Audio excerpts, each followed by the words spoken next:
want to thank everybody for being here, and especially for doing your job of sharing life-protecting information with the public. Protecting life remains our top priority as we work our way through extraordinarily and in many ways record-breaking rain. Now, once again, life-threatening catastrophic flooding remains our main risk tonight and overnight through the early morning hours. There will be an ongoing risk of some tornadoes. 59 counties are in flood watch. You're going to expect very heavy rain tonight in these large areas, the Permian Basin, the Concho Valley, the Edwards Plateau, the Trans-Pecos area. Also,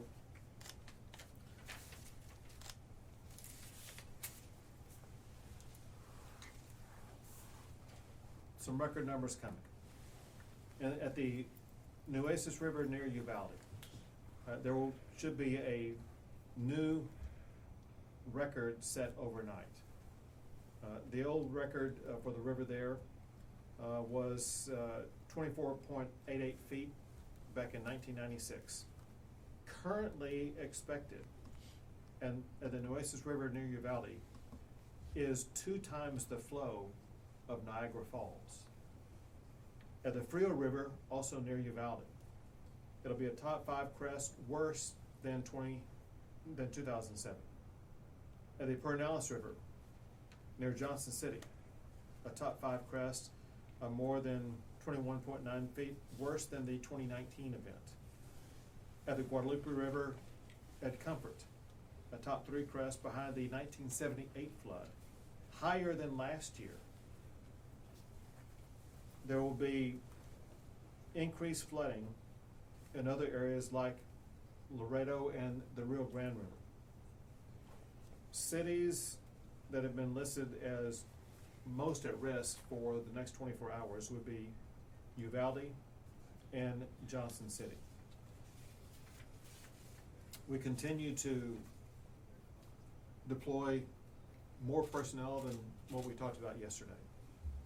Now approximately 2,350 state emergency responders, including Texas Task Force teams with support from game wardens, troopers, and out-of-state resources, are deployed. We've also deployed more than 1,400 different types of vehicles, different pieces of equipment, including swiftwater rescue boats, ambulance strike teams, Black Hawk helicopters, and high-profile vehicles. We've deployed more than 85 boats and 21 aircraft, more than 200 high-profile vehicles. We've already made more than 230 rescues. As I mentioned before, I listed some areas that are under threat. I want to list a little bit more. Much of the recent rainfall was concentrated in Uvalde, Kinney, Bandera, Kerr, and Gillespie counties, where accumulated rainfall totals of 6 to 13 inches were already observed. In addition to the flash flooding that this produces, there is dangerous and catastrophic river flooding that's occurring in the Guadalupe, Nueces, Frio, Medina, Pecos, Rio Grande, and San Antonio River basins.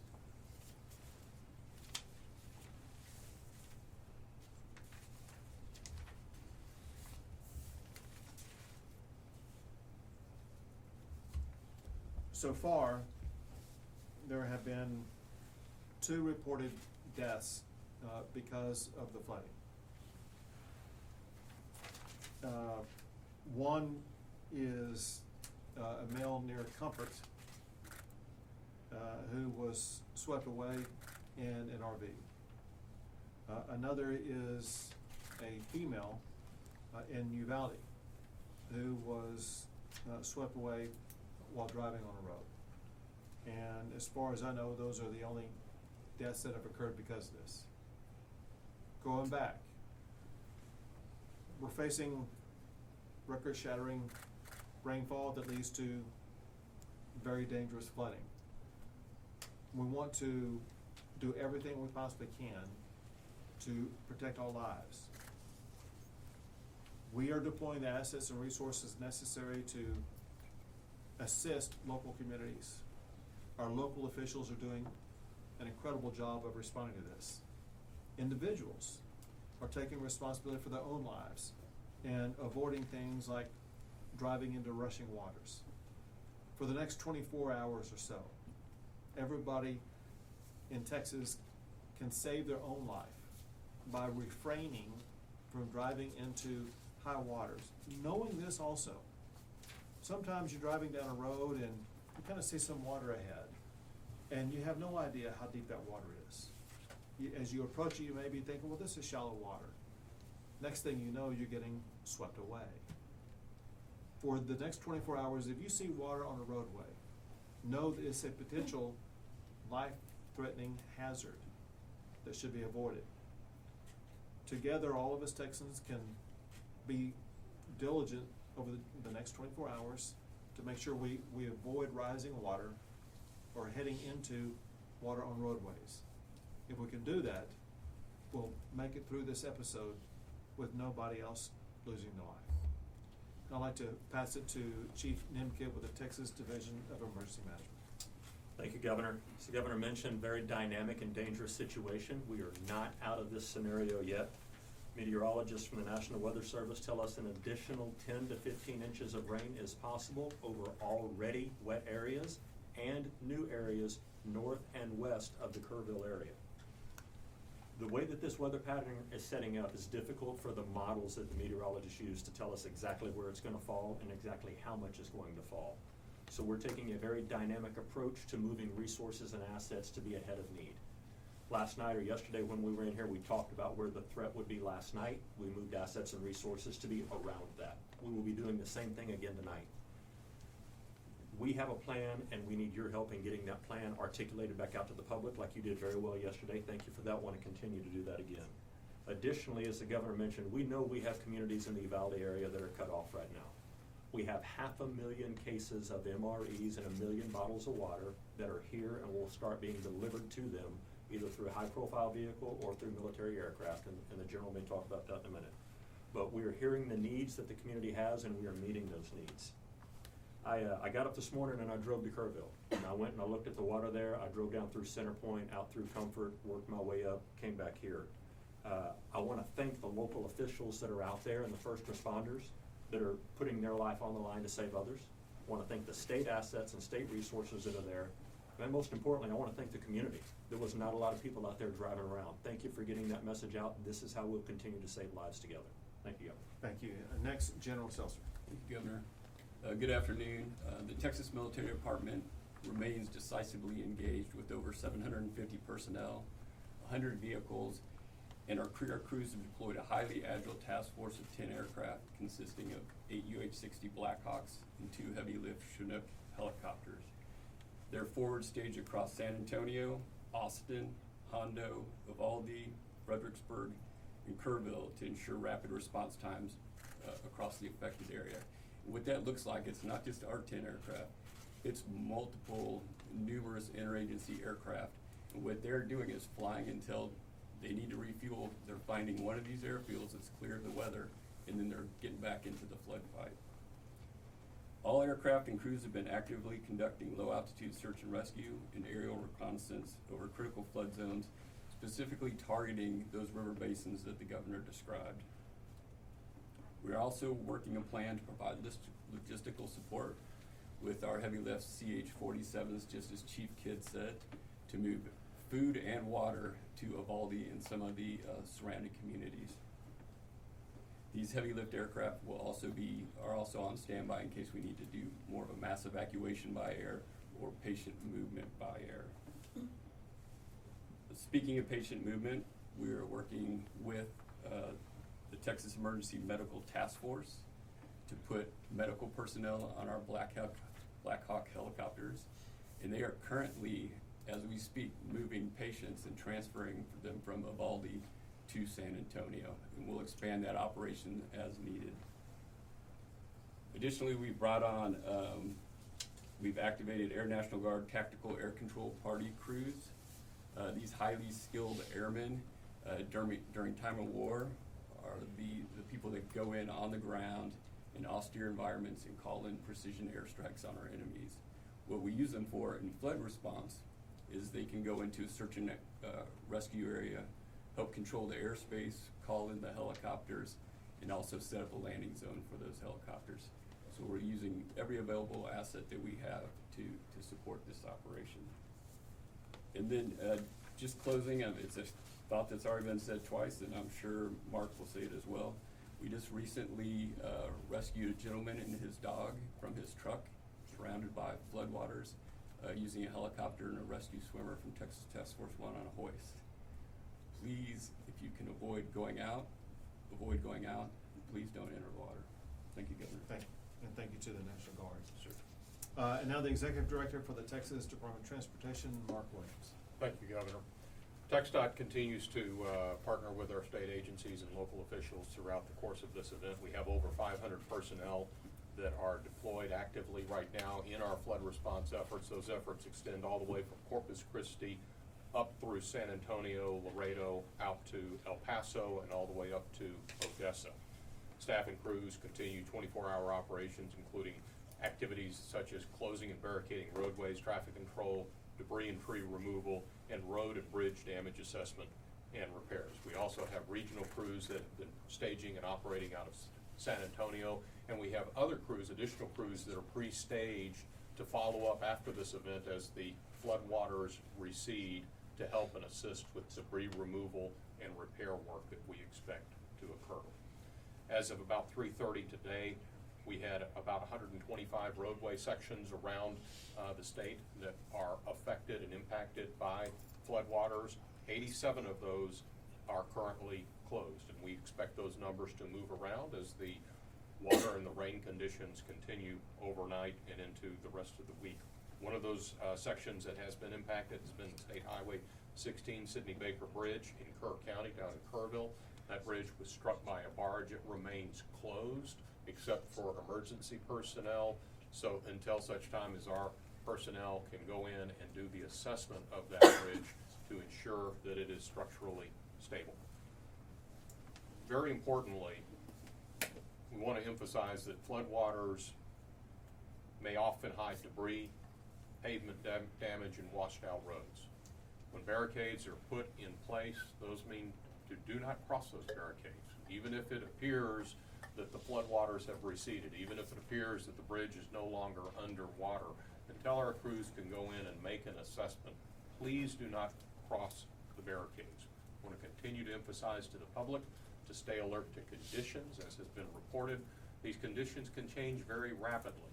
I want to emphasize drivetexas.org, where we post our current road and bridge conditions. It's available to the media, available to the public to get an assessment.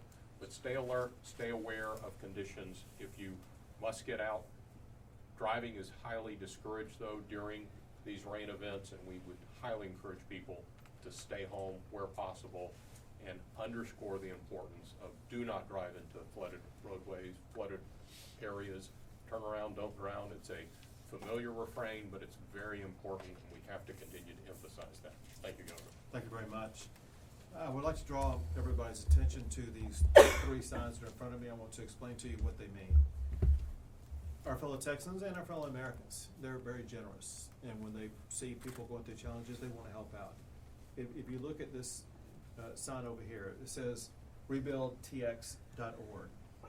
That's an online location you can go to for what's called Texas One, and it's a statewide recipient of donations that will ensure that whatever you donate will get into the right hands. The middle sign is for disasters. It provides updates on things like shelters, resources for those impacted by the storm. So go to disaster.texas.gov if you need update on anything about what's going on with the rainstorm.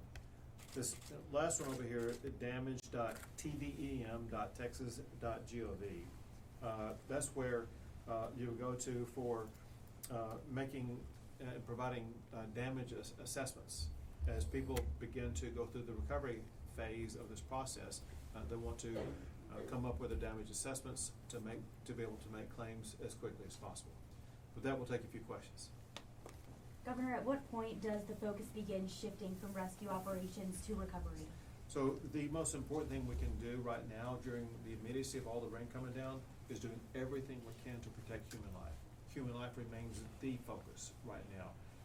The weather pattern is going to start moving out in the latter part of tomorrow and over the weekend. It will remain in far west Texas a little bit throughout the weekend, but for the most part, we will begin to focus on recovery, rebuilding, and things like that. There's going to be a slow process around the river basins because if you remember what I said yesterday, even though the rainfall may stop, the rivers will continue to rise for a little while that we have to remain cautious about. But that said, people can begin the process maybe as early as tomorrow to go through damage assessments, going to this location and identifying what their damages are, and working with local communities as well as with the state to begin the rebuilding process. Governor, I wanted to ask, this is the second year in a row we've seen flooding devastate the Texas Hill Country. Is this seeming like a new norm? So if you would, I wouldn't call it a new norm. If you go back, and I don't remember if I gave you the dates or not when I talked about the high crests, but for the Nueces River near Uvalde, the old high crest was 96. For the Freer River near Uvalde, it was 2007 old crest. For the Pedernales, it was 2019. For the Guadalupe River near Comfort, it was 1978. So throughout the decades, there have been different times when there was high rain in those areas. And so it just comes at different times of the course of history. Governor, how did last year's flooding change the way the state responded to this year, if at all? So obviously what happened last year was a warning to people on or near rivers, as well as to communities around those rivers, whether it be counties, cities, what have you, as well as to the state, that no one can be complacent when rain falls and waters rise. And we all have a sense of urgency with the rising water. We feel pretty good right now. We're not dealing with the same, what I call canyon type effect of what the water flow was through the Guadalupe where the campgrounds were. That said, we're not taking our eye off of that ball either. We're following the campgrounds very carefully to make sure all the kids in those campgrounds are going to be safe. But we are applying the lessons learned from last year to all these other river basins, making sure that we are preventing people from camping around these water areas, working with people early on. So we have with us people who are game wardens and serve in parks and wildlife. They helped evacuate and clear out of our campgrounds. How many people? Over 80 people. Over 80 people early on, before the waters begin to rise, knowing the weather was coming, knowing the danger that could occur. And so it's just, and now we're being very aggressive when the waters start coming down from the skies and start rising in our rivers. And are you going to be pushing this next legislative session for any more reforms for emergency management, for floodplain development, or do you think we've got a good handle on it with the camp reforms from So last session? whenever we go through a series of passing laws like we did last session, we, after that, get to see how those laws are applied in current events like what we're going through right now. So what will happen next session is we will be taking a look at what occurred in this rain event, which is still too early to tell right now, and see how what we passed last session is applicable, or if we need to alter, modify, or add to what we did last session. Bottom line, yeah, we will take experiences gained from this flooding event and evaluate if further laws are needed or the existing laws need to be recalibrated. After last year's July floods, Kerr County added flood warning sirens. Do you know if they were activated yesterday, last night? Sure, so the person who knows most about exactly what happened with that is Chief Nimkit, I'll be happy to tell you. Yes, ma'am, they were. And remember, as you said, Kerr County owns and operates those systems, and we're led to believe that they activated them and they went off. I think they did 2 or 3 different notifications throughout the evening, in the morning, I'm sorry. Yes, ma'am. Thank you. Yes, ma'am. And Governor, can you repeat, the 80 was before the water started to rise? Can you repeat when they were evacuated? Early on, Okay. to prevent any type of, Okay. tragedy, so before the water started to rise. Okay, thank you. Sure. Anything else? I Alright, guess go ahead. lastly, sorry, yesterday you said that this could become a historic flooding event. What are you seeing today that's concerning you the most? Well, for one, it has already been a historic flooding event, unfortunately. But what concerns me most are the communities identified that are gonna be most at risk tonight. Once again, Uvalde is getting it from all sides, and we're very concerned about the people of Uvalde. I would say there's a community where the people are most at risk, it would be Uvalde, and property most at risk in that location, as well as Johnson City tonight. The people in that area need to be very cautious, and when I say that, know that every team member of every organization and agency up here with me right now, and others who are not with me right now, they're working in all of those communities to make sure everybody's being kept safe. But I just wanna let you know, the most at-risk communities are those I just identified for you. Thank you. All right, go ahead. Thank you very much. Thank you.